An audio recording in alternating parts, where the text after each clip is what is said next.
During the last sitting week of Parliament, Labor rammed their digital ID bill through the Senate with no debate. That's right, no debate. The coalition opposed the bill, but none of us had an opportunity to say why we opposed the bill.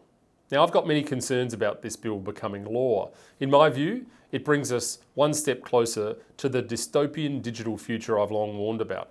A CCP-style social credit system can't really work without a system of digital ID being introduced first.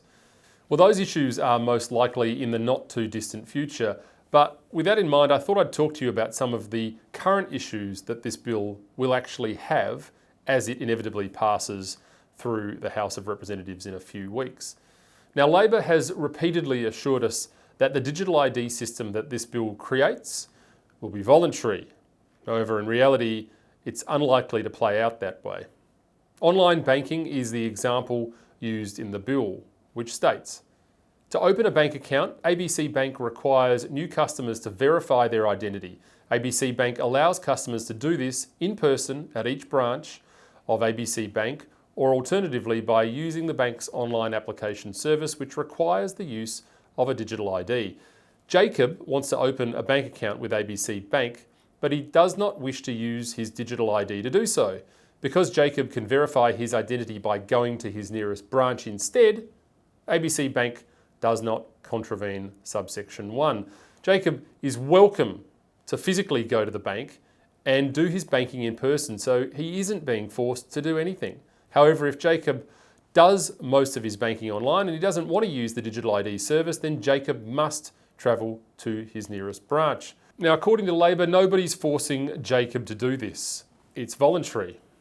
But there are other clauses in the bill that provide cause for concern. Subsection 4 of Section 74 states, subject to subsection 6, the digital ID regulator may, on application by a participating relying party, grant an exemption from not being allowed to make digital ID compulsory for accessing services if the digital ID regulator is satisfied that it is appropriate to do so.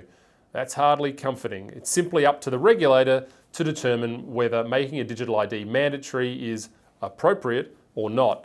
Subsection 6 of Section 74 explains that government departments may not require Australians to use the digital ID to access the services.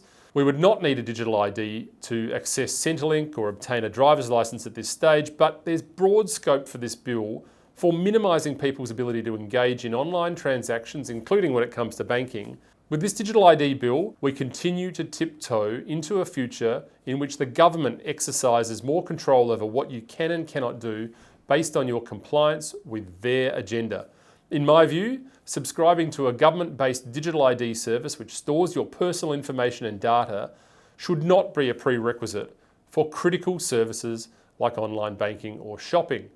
We all know that online banking is going to become even more prominent in the years ahead, and the number of physical branches and ATMs will probably decrease, potentially making it very difficult to access services without having a digital ID. This may not be mandatory, but it wouldn't need to be.